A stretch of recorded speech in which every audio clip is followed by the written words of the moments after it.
Hello, friends. We're back again. Welcome to Fightful.com. You know who I am, but how about we get to know somebody even more interesting than me? I'm not even interesting. So, whatever we're about to talk about is going to be a million times more interesting. I want to introduce everyone, or reintroduce in some cases, everyone to Tatevik.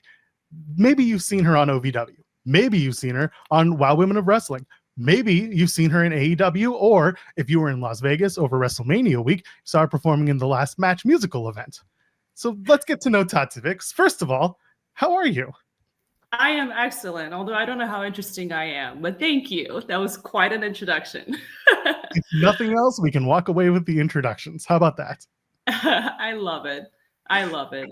I'm doing great. Let's start with AEW, because obviously that is where most eyes may have recently seen you. You had a Yeah. match against Harley Cameron back in March before Revolution. And talk to me about the experience working AEW and working with Harley, who has since become quite the star in AEW. Yeah. Oh my goodness. That was an incredible experience. Long overdue. I mean, I was just so grateful, to even be there. And just to be given any opportunity. But I mean, that was my first time wrestling at AEW. And it was funny because I found out like an hour before, and it was like, I just didn't see it coming. And it was so much fun. Harley is amazing. She's so good. And everybody there, everybody is just incredible. So I had a great time. When you put together the match with Harley, you got a lot of offense in, which is not something typically seen with someone who's coming in. It's their first match on AEW TV. Like, what Yeah. was that conversation like? And did you have to go through anyone to kind of okay how much you were getting in versus Harley's offense? Like, what did that look like? Yeah, no, that was a surprise. I think we were all surprised because I mean, I didn't see it coming. We all know how those matches can go for extras. So when Madison Rain was the agent, for the match, and when she came and said, no, they want her to get all this stuff in, with the offense, Harley was like, oh, okay, great, and I was like, oh, okay, great. How did that happen? So it was definitely a little shocker. But I was like, oh, this is excellent. And it's funny because I just came out of a pay-per-view at OVW, which we'll get into, the Tough Love pay-per-view. And my match against Sophia Rose there, who's the current women's champion, it started exactly like that, where I was just the heel and I had most of the offense like right off the bat. So I'm like, were you guys watching Tough Love? And we're like, yeah, we're gonna have you do exactly that. But yeah, I mean, it was great. I had a great time. We all had fun. Were you clued in to Harley's finishing move being called her finishing move at that moment? No, Because no, that was, I think, the first time that she called it that officially on TV. yeah. I was completely clueless about that. I knew what the move was, but I didn't know it was called the finishing move until I actually watched it on YouTube, and I read the headline that she's debuting her finishing move, and I was like, that's very interesting. For a litany of reasons, but that was interesting.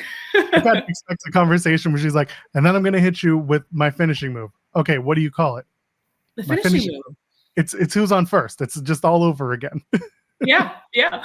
It was great. You mentioned that Madison Rain was the producer on the match. What kind of feedback did you get afterwards? Given that, like we said, it was such a differently produced match than most, Yeah. quote unquote squash or enhancement matches. Yeah. No, she was, she was really happy with it. Tony was happy with it. Everybody they're happy with it. Scotty Tuhati, watched my match, and he had a chance to critique it, and he told me that I did my thing. I had my moment. I took my time. Little things here and there that I can do next time to tweak it just to make it look better.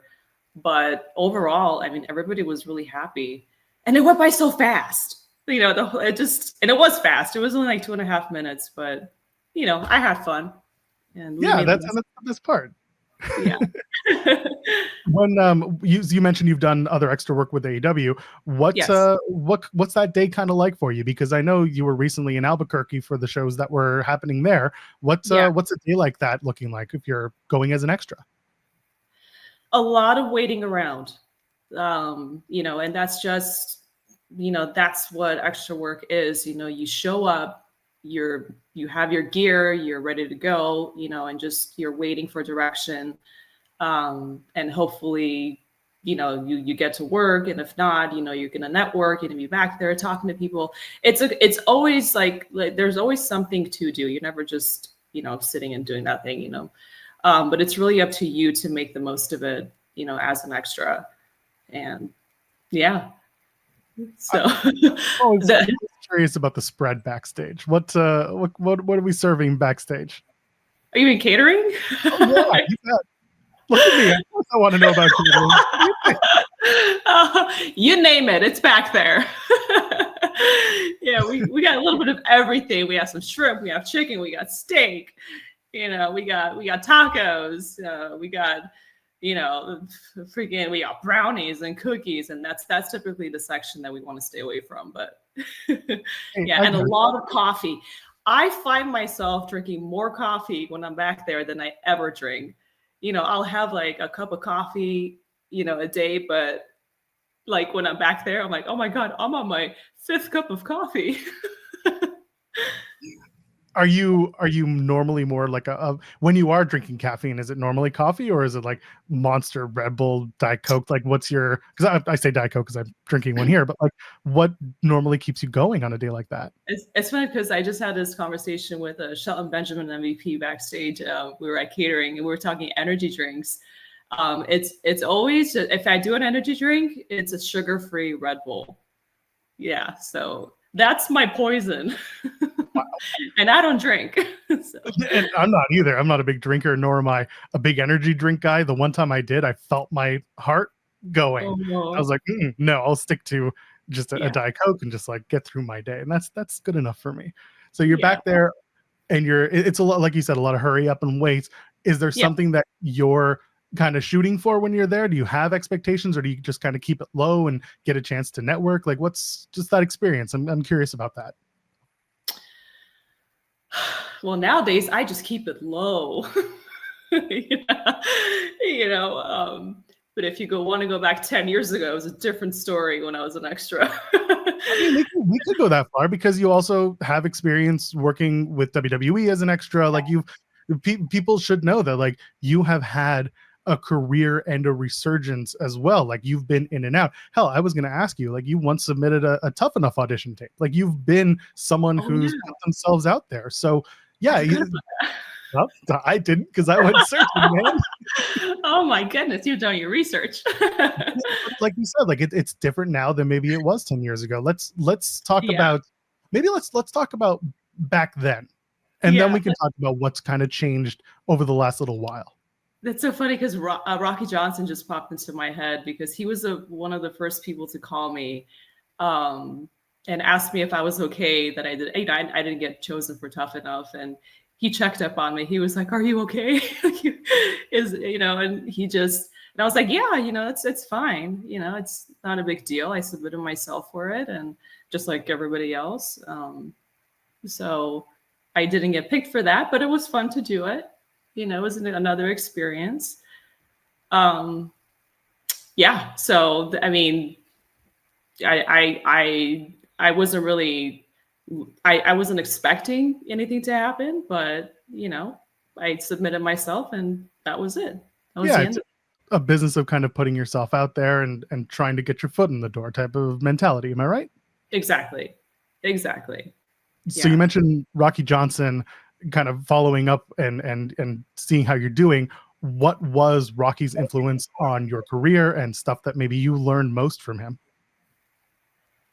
Those were some strange times for me because I was very green and I was just trying to find my place. And Rocky's role, in a sense, was to kind of help guide me, to help me figure out where I fit. Like, where do I fit in the business? He knew I had a background in acting. I studied at the Lee Strasberg Institute. I have a background in martial arts. I have stunt training.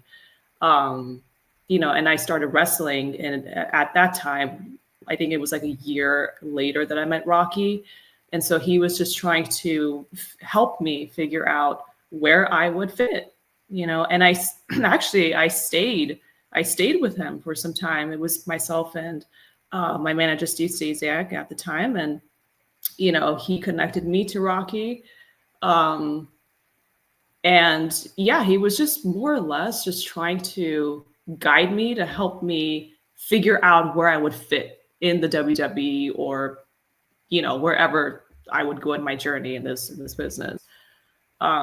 It was very strange in a good way, but I'm all about strange. So I'm not surprised that I walked the walk that I walked in this line of work. And you mentioned that you did some stunt training and that you've been doing stunt training. Are there a lot of stunt actors, stunt performers who are interested in getting into wrestling, or maybe that you've come across and say, I'm a former wrestler, or anything like that? Not that I remember. I remember speaking. I was on set one time for the one movie I did with Dolph Lundgren, and I was talking to Randy Couture, and I was telling him, I'm just getting into wrestling, and he was like, "Oh, that's great. You're gonna have a lot of fun there." I didn't really run into any stunt actors that did any wrestling training, but then again, I didn't spend too much time in the stunt world either. So I only just kind of dipped my toe in it a little bit. And I was like, well, I think wrestling is the closest to, stunt acting that I've experienced. And, I didn't want to, I didn't want to stay in the stunt world too long. I wanted to experience it, but it wasn't for me. And so wrestling was what you wanted to do at the time? Yes, it was. It was an unexpected dream come true. And it's such an interesting thing to me, because I speak to some wrestlers or some actors that wanted to be wrestlers, and then it wasn't for them, and they kind of moved back into acting. And in your case, you're in the opposite. You were working in the stunt world, and you decided, no, I want to be a wrestler. Yes, it came to me because, see, I was a student. When I was a student at the Lee Strasberg Institute in LA here, and like any other actor, you're auditioning. And also I was training under Benny the Jet Urquidez, and he introduced me to the world of martial arts. And if you guys don't know who he is, look him up. And I was kind of like, I love action. I love the physicality. I have a passion for acting. How do I make this work? And then that's when, wrestling came along, and I was auditioning for little roles here and there. And then WOW reached out to me. And I had no idea what WOW was. And at the time I was a full-time gamer. And when I saw WOW pop up in my email, I was like, World of Warcraft. So that was interesting. And I went in for the audition, and I found out that, it was for wrestling. And there was Jeannie Buss, Stephen McLean. I auditioned, and I loved it. They loved me, and I got in the ring, and it's, the rest is history. So as we sit here, it's currently June the 5th. The Switch 2 just dropped. And are you still Tatevik the gamer? Are you still playing games? No, I don't play any more games. That's fair. No, listen, I get it. No, I just don't have the time for it anymore. I would like to, but I grew out of it. Life took over, and yeah. What were you playing when you actually were in that world? Oh, well, Call of Duty, like all day. Call of Duty was my go-to game, and I was so good. My my gamer tag was Queen of COD. And I was so good that everybody thought I was hacking. So I ended up getting banned from all the US servers, believe it or not. So I mean, it was so crazy. Like I my kill that ratio was like, my highest was, I'm not even joking, it was like 209 and 9 deaths. Like it was that crazy. And nobody, I don't even know how I got that good. I got so good, I'm not kidding, that the sound was distracting. So I was playing with no sound, and I was just killing people on like pure intuition. So like it was great. You were It in it. was fun. Yeah. It's when I watch gaming streamers now, a lot of them are they're listening to music. They're not listening to the game sound, because the game Yes. sound is just the same stuff over and over again. Yes, I got there. I was listening to music. It's just a feel thing at that point. Yeah. That's Yeah. It was amazing. crazy. That's your 10,000 hours, right? It's the same thing in wrestling. Anything you're training for, you're putting in the beats and the moments so that you can get to that. Yeah. It's like enlightenment. It's not nirvana, because you're hitting a mat with your body, but it's different. You get those hours. Exactly. And maybe that set me up for wrestling too.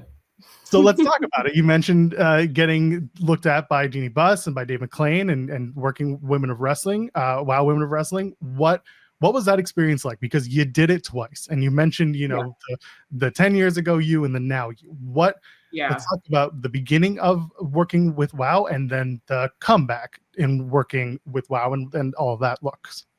Yeah. Well, I think WoW in 2013 was kind of like their big comeback since the early 2000s, when they originally aired. And that experience was crazy. I mean, it in a good way. It was very exciting, and it happened so fast, because we got called in to training, I think, in mid-November 2012, and I had no wrestling experience. And like, I've never been in a wrestling ring.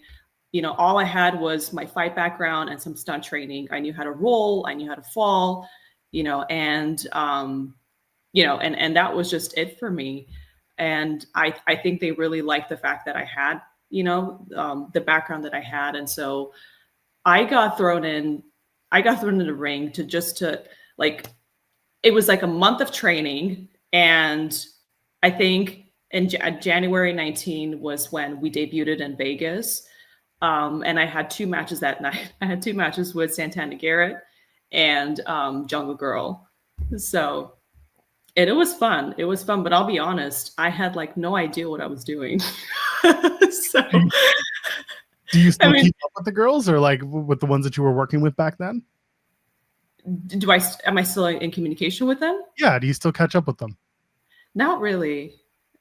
I mean, I did have a chance to say hello to Santana, because she was there the second time, and it was nice. It was nice seeing her, and it was nice seeing everybody else there. But it was so surreal. So some of the girls had changed so much. I'm sure I changed also, but I mean, in a good way. Like, everyone's grown and they become better, and and it's like, even WoW itself, you can't compare it production wise to where they are today to 2013. I was like, wow, this is amazing. No, go ahead. Yeah, no, I was just really surprised with how far they came. And I was really grateful to be there. And I wrestled on my birthday the second time around. So that was great. That's the way to do it. Yeah, right here in Glendale, in my backyard. Oh, you were like literally in your back. No, I'm not kidding. Yeah. No, that's the best thing. You got to experience. It's your birthday. It's home turf, and you're doing something you love. Like, that's a pretty cool experience that not many people get to have. No, I'm so grateful. It's crazy, because things seem to like align for me, and I think for a lot of people too. And I'm not nothing special there, but it's great when things just kind of fall into place and they start aligning in your favor, or when like negative situations will have a positive outcome, And I've had quite the experience, and I've had a lot of negative situations myself and setbacks, but somehow like it's always been a blessing in disguise. Going back to WoW, what was your favorite memory from that experience? What was your big takeaway? Something you'll always remember forever working that way? In my most recent experience with Either, WoW, honestly, it could be either from your yeah, entirety of working with WoW. my family being in the audience and my mom watching me wrestle for the first time ever. I was That, about to ask the influence yeah, of family in your wrestling. yes. Oh yeah, it's everything. Were they supportive when you decided this is what you wanted to do, or Yeah. what are you doing here? What was it like? Yes, and I was so worried because my mom is very much conservative, and she's very old school. She doesn't care about wrestling at all, and I just, she supports me 100%. But I was just really nervous about her just even seeing me in that environment. Um, yeah, that was very nerve-wracking because I'm like, oh my gosh, my mom is there. My mom is there. What's she gonna think of me? My mom had the best time ever. I was completely wrong. And when I saw her, like she was there, she had the Armenian flag and she was dancing with it. I'm like, oh my gosh.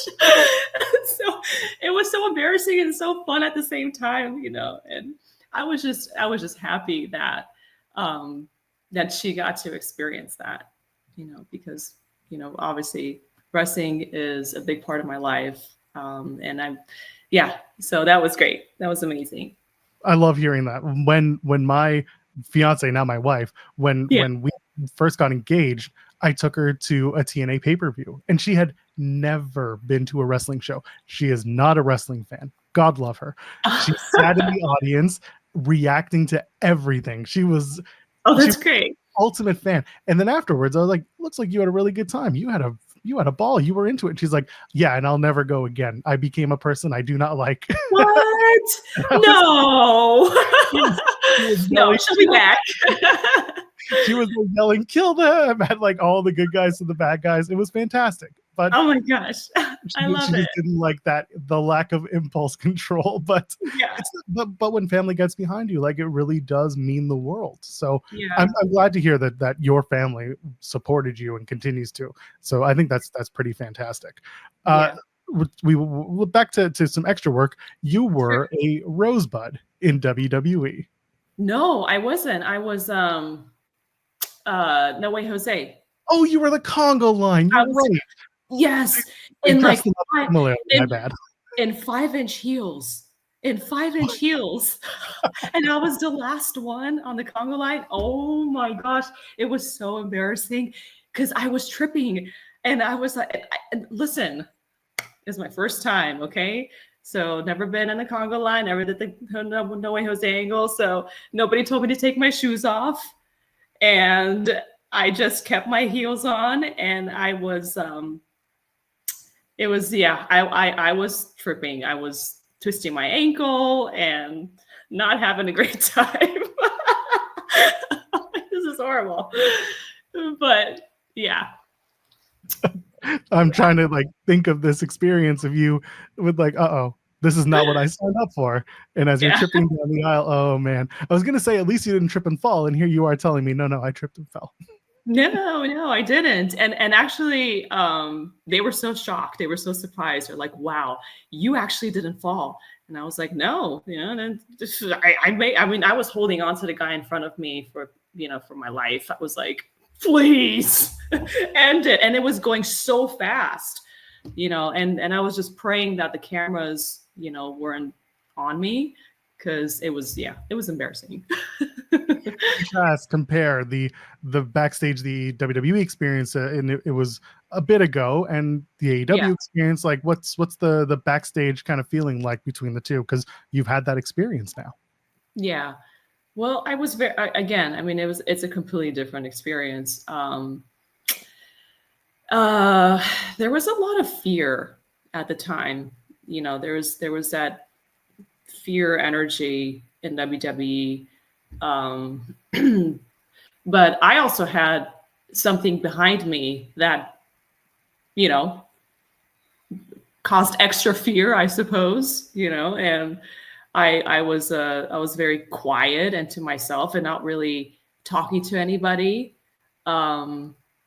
which is a complete opposite of the AEW experience, because, you know, AEW encourages you to, you know, encourages extras, you know, to talk to anybody. You know, of course, you don't talk to them when, you know, they're busy or whatever, but, you know, they allow you to be more free, and they allow you to go and speak to so-and-so, introduce yourself.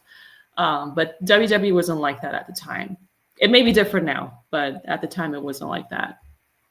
So it was a bit of a, maybe a little uncomfortable, just kind of going around there. Yeah. Oh yeah. Yeah. It was very uncomfortable.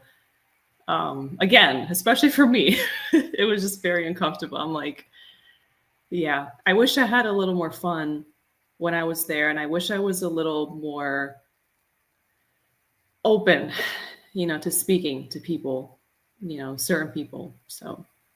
But you did get the experience to go out and be in front of the audience, be in front of the crowds, and try. Yeah, and I'll never forget that, because it was my first time. So that was that I still had fun regardless. Yeah, and that was actually the last time I was WWE extra. Oh, really? Okay, so before then there had been kind of other experiences in the tank. Yeah. Anything that was like super first to mind when you think about that? You mean like things that I've done? Yeah, like work as an extra that you got to do that maybe people would go back and recognize you and be like, oh, that's Tatevik. Oh, no. Yeah, probably not. Probably not, because I was just yeah, I mean I did little things too. I think I was a medic for WWE for a backstage segment, and they used me as like a restaurant patron. The very first time I was booked as an extra, actually. It was a Goldust and R-Truth, you know, angle, and and I was a little, you know, background, using the background for that. And and I was a medic after that once before, and then, you know, No Way Jose, my last time. So yeah. Hey, don't sell yourself short in the medic, by the way. There have been medics that I've recognized. Well, it was a lot of this. It was a lot. The cameras were shaking and my hands were like this, that you can't really tell it's even me. There have been times when I've seen someone walk around the corner and be like, I know that person. What do you? And I'll just send them a message and be like, good job tonight. And they'll be like, how'd you know? I was like, how do I not know your face? Yeah. That's part of it. Don't sell yourself short. The extras still get some love regardless of what they're doing. Always. Let's talk about endorsements, because you've had some endorsements from some pretty heavy hitters over the years. Sergeant Slaughter is one of them. Kevin Nash, late Scott Hall. You got to do a little bit of work with them over the years. Talk to me about those experiences, because not a lot of people in the wrestling industry get to really spend their time with some of these legends. Yeah. And actually, Jake Roberts too. And that's right. Jake, I went to Jake right after I was with Scott and Nash in Minneapolis, where I did the walkout with them and it was leading up to their NWO reunion show in Florida. And literally, I did that with Scott and Kevin. And literally the next day, I came to LA and I drove to Vegas, and I was staying with Jake. So it was a very interesting ride. And I don't take my journey for granted. Like, granted, I'm not exactly where I thought I would be today, but I've had such an incredible journey, and just being around, you know, some of these legends in the business. It's like, wow, nobody has my story. Like, nobody has experienced this. It's so insane. And yeah, I mean, I had a chance to, just being around them, you know, just being around them, and, you know, just learning from them. And they knew my situation. You know, they knew that I had a kind of unique situation going on, you know. So I think in a way they were also kind of curious, you know, about like what can we do, kind of deal. Like, how can we assist? And obviously I was like, well, I don't know, here I am. What can we do? So, yeah. It's funny because growing up in wrestling, you always hear, that you keep your mouth shut and you listen to your elders. And here they are saying, like, what can we do? And they just flipped the narrative on its head with you. Yeah, exactly. And it was kind of like I was hoping that something would happen, or hoping that I would be led. It kind of did, and it didn't happen for me. Like I didn't. It was very indirect. It's not, nothing is very like, okay, here it is. This is what you got to do. They kind of just like set you up for it, and then they push you, and hopefully you can swim and you can survive and get to your next destination. That's how I felt, like meeting all these legends and being around them was like I was just kind of being moved on the chessboard, to the next, and hoping that I wouldn't die. That's kind of what it was. And as you kept swimming, you found yourself in OVW in late 2024.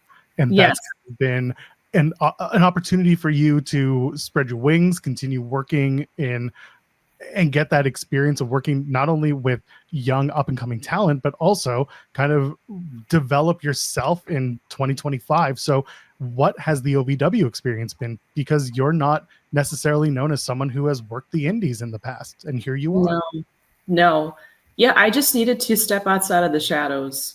I really needed to come outside of myself and step into Tatevik and who I am, and try to put my best foot forward, and I've never really, like, I've always been the type of person, and maybe this is just because of my acting background as well. Like, I never thought that I myself was interesting enough to just play myself, and get over. So I always reached for something that was more than me, so just being myself and putting myself out there made me very insecure. And it would get me in my head a lot, because I would think, well, I don't think I'm that interesting. Like, I don't know if people would really want to come out and just see me, because I know that people want to see more. Okay. Nobody, people want stories. People want characters. People want to see something different. Why? Because it's all been said and done.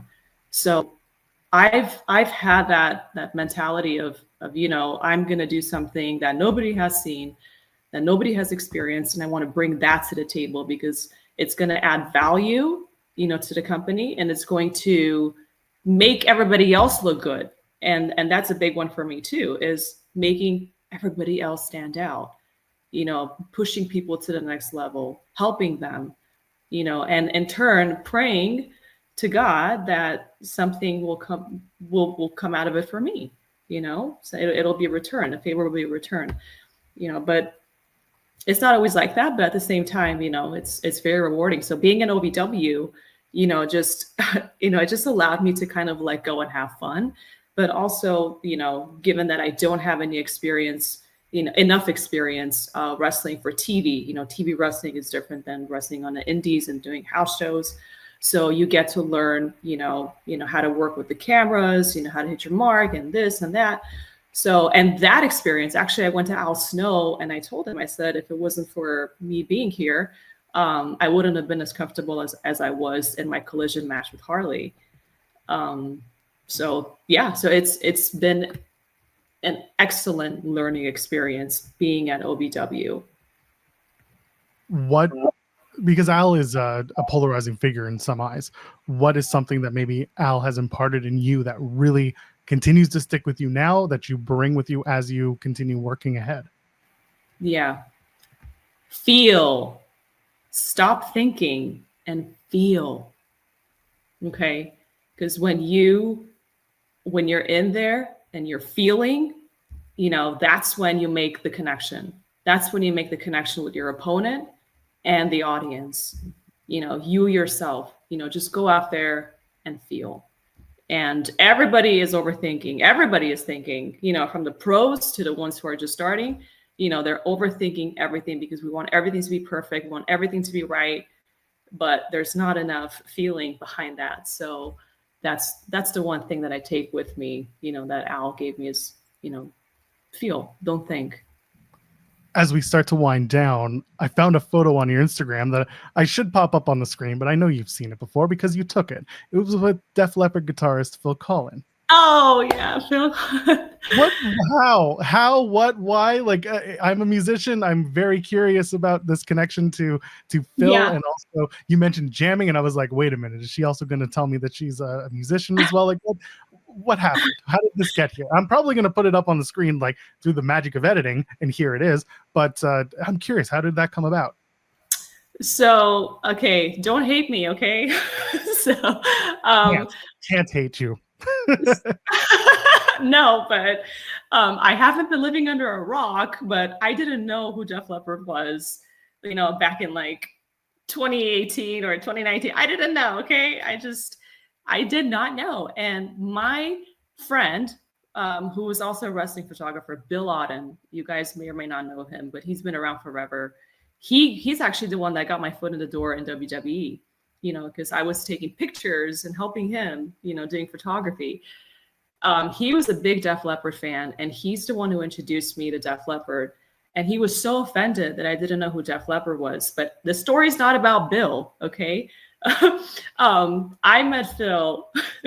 I met Phil at my gym through my late great trainer, Eric the trainer, Eric Fleischman, who was the top celebrity trainer here in Los Angeles. But he didn't just train celebs; he trained musicians, fighters, just people in the business, wrestlers. And he tragically passed away in 2022. So Phil, and actually he was a personal trainer for Def Leppard, for the band. And that's how I met Phil. And Phil and actually Vivian were the only two from the band that worked out at the gym. But Eric was always with them. So when they would go on tour, Eric was there.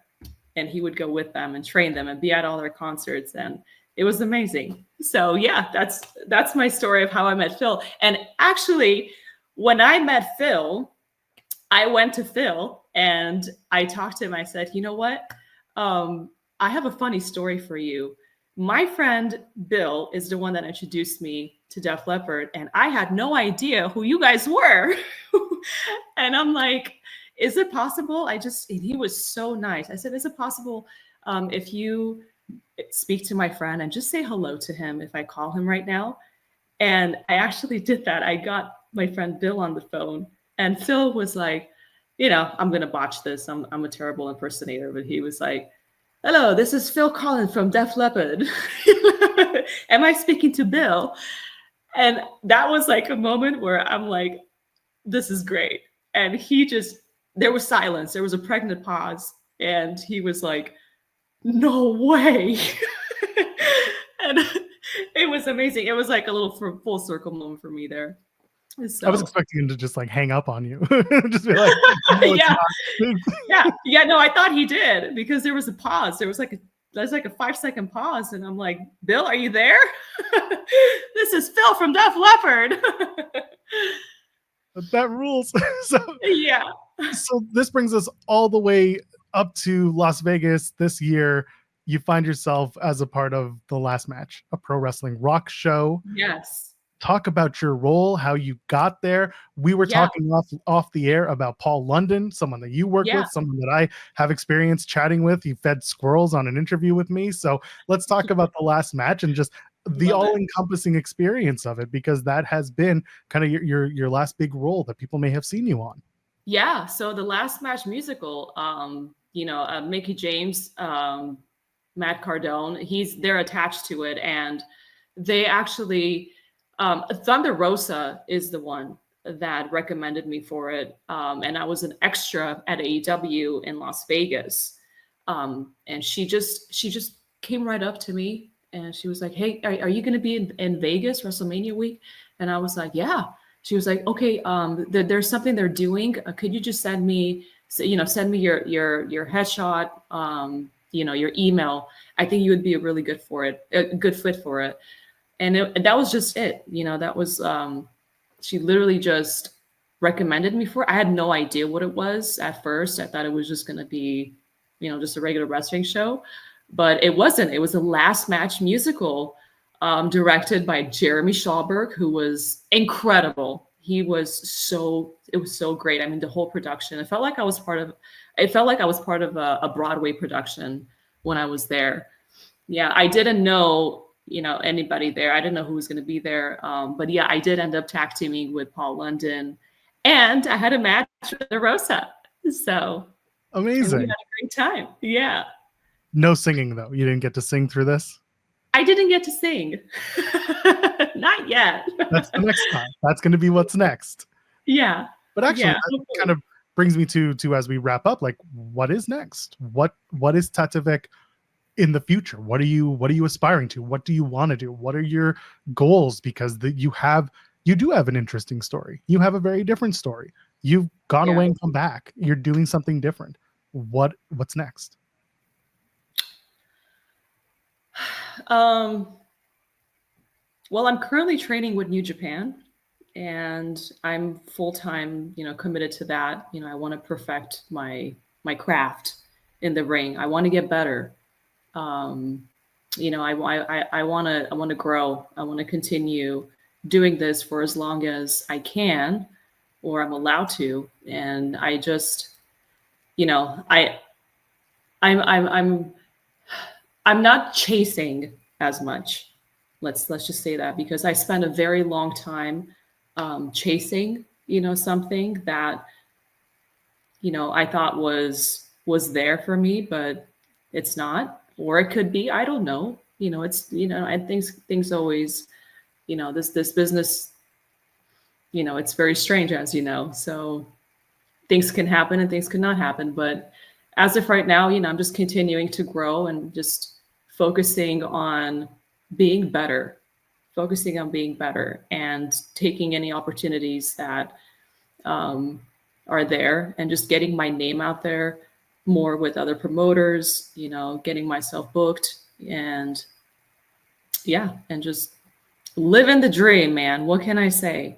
I'm just going with the flow, trying to not take any more hits. let's say you get a hit of your own and you get to pick your spot. Manifest for a second. Who do you share the ring with? Don't go there. You know what it is. Don't do it. The people want to hear it, so you got to tell them. You're gonna start making me manifest. No, that's what we're here for. Where's my veil? We'll get a vision board behind you and we'll start working on it. But no, what is the match? What is the, I'm throwing it out there, let's see what hits. What is it? Well, do you want me to say it? Of course I do. I've done it with everyone else. Of course I want you to say it. Look, the elephant in the room, okay? Sister Abigail. It never came up, but that was a huge part of my journey. And we don't have to go into talking anything about any of the details, but I think it's fair to say that that took up a huge part of me, and it shaped me to who I am today. And I continue struggling with it sometimes, but I've ever since I started to get myself out there more, and just put Tatevik, in front of people, it's been better. It's been more rewarding. It's been interesting, but it's like there's a piece of me that's stuck on that. The more I peel away from it, the more I feel like I'm not getting away from it. It's like I can't avoid it. Well, now hold on. Explain this to me. What is the Sister Abigail stuff? I think maybe people need to know a little bit more about this. Yeah. It's my journey. It's my story, and it was an incredible experience. There's obviously a lot of details that I can't get into, because we would be on this interview for the next 3 hours. And I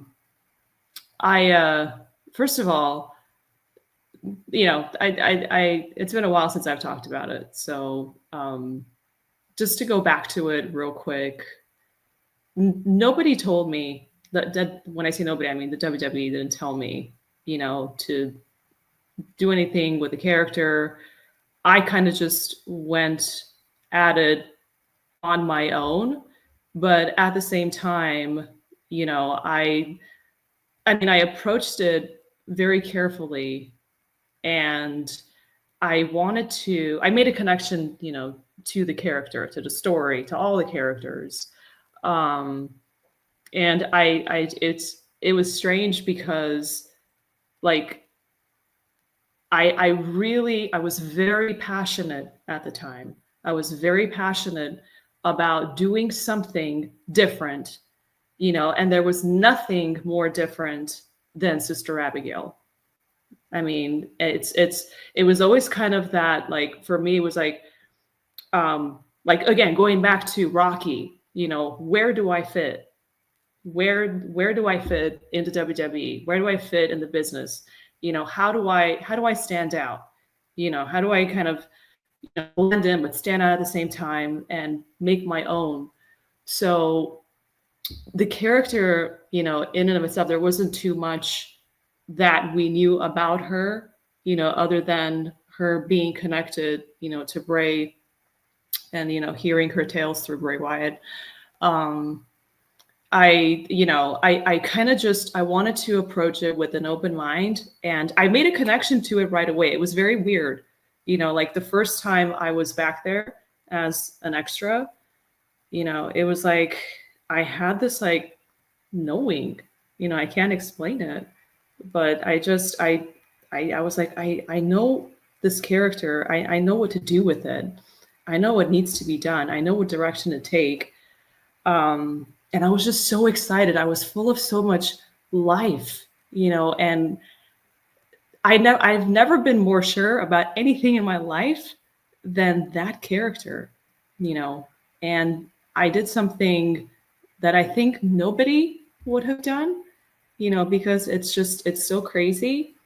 But that's, when you're really passionate about something and you're very sure about it and you have the tools, I had the tools, to attack it, and to actually breathe life into it, and at the time, again, I was a student at the Lee Strasberg Institute, so I was able, to actually, film the character a little, and just to tell the story of what I think she is, my version, and bring that to light and bring that to the table, and hope that it was something that the WWE can work with and potentially materialize one day. So, I did bring the concept to the WWE in 2017, and 3 weeks later, we got the promo, from Bray talking about how she's alive, and with his feud with Finn Balor, and that's when all the hashtags started about Sister Abigail, and people speculating who she is or who she could be, and all the theories came out for the first time, and and I was just kind of floating. I was floating around back there, and just high, off the character, high off of, the experience of what can be or maybe, is it going to happen? Is it not going to? I mean, I was just all over the place. And that's why I had that little extra fear on me, being back there, because I think if I, was a little more open and a little more, I used my voice a little more back there, things would have been very different today. Just as a follow-up, did you and Bray Wyndham Rotunda ever have conversations about this? I know you mentioned you pitched it to WWE in 2017, but did you guys ever have a chance to chat one-on-one about what this was? No, I did not, unfortunately. But I did speak to Wyndham a few times, and it was always small talk when I was back there. He was so nice. Um, and I know that if I did open up that door and actually told him about and see, there was only one person or two people that actually knew about the Sister Abigail from what I know, and that was Mark Carano, who was head of talent relations at the time. He immediately gained possession of, everything. And the communication was consistent, but it got inconsistent at a certain point. And I never really got answers. I was putting my faith, in this one person, and then the other person, who knew, and hoping that answers would come. And I would get things like, Mark would say, he would reassure me, about Sister Abigail. He would say, we're going to have a meeting about her, and we'll let you know what's going to happen. Or when he would introduce me as Sister Abigail to one of his colleagues, in talent relation, and say, oh, this is, Sister Abigail, and we're trying to make this work. That was very reassuring. We have to understand that when you're essentially nobody and you go into the WWE and then you put something on the table and it's, they accept it and they do something with it, you think, oh my gosh, this is it. It's something's it's gonna happen. And because I wanted to stay professional, I wanted the WWE to open up that door or to close that gap between me and Wyndham instead of me going to Wyndham. I would ask Mark, I would ask him, I would text him and say, the first thing actually I asked was, how does Wyndham feel about this? How does he feel? How does creative feel? How do they feel? And his answer would be, oh, they love what you did. But it was never any specifics. And so that threw me off. And I would just kind of sit back and hope that I would get answers, but I never got answers. And little by little, things started to develop and happen without me. And I said, well, how does this make any sense? So so you can understand. Yeah, I regret not speaking to Wyndham. I regret not opening up and going directly to him. I wish I did, but I thought I was doing the right thing by not doing that. But yeah, clearly I wasn't. So my last, as we kind of close the Abigail explainer, as we can call this, my last question is, we fast forward to the TLC pay-per-view where they were promoting the Finn Balor and Bray Wyatt match that became Bray Wyatt as Sister Abigail. The match didn't happen in the end. But what was your reaction when they promoted that match and it was Bray as Sister Abigail? Ridiculous. I'm like, what? First of all, I know that's not going to happen. I'm like, they were trying to establish that we have a Sister Abigail, okay, that she's here, and I know they're saying that Bray got the mumps and he's not on TV, and then all of a sudden he comes back, and is facing the Great War with Matt Hardy. That's something that I planted in the script. And, it was about the Great War of Sister Abigail. So, again, it was, I don't know if Bray got the mumps or not. Did he really get the mumps, or were they moving him off TV, to repackage his character and take the storyline down a different direction now? Because everything changed, his character, where things were going, because at the time, Bray had hit a plateau, there wasn't really much going on, with the Bray Wyatt character until Sister Abigail stepped into the picture, again, eliminating myself, I'm just saying this is what happened, when I actually put this in front of them, the changes started to occur. There was a cause and an effect from the situation. So that's what it was. And a enormous level of disconnect and miscommunication between myself and them, because there was only one person that was really behind this. And yeah. Let's get your socials out, and let's tell people where they can find you, and we'll wrap it up on that. Go ahead, tell people where Absolutely. You can find you. Yeah, you guys can follow me on Instagram, Twitter, Instagram Tatevik the Gamer, Twitter The Real Tatevik. And if you're interested, to anybody who wants to book me, you can email me at booktatevik@gmail.com. And there you go. Cat's out of the bag. Oh, it's out there, and now everyone's going to need to do it. So let's get it going, okay?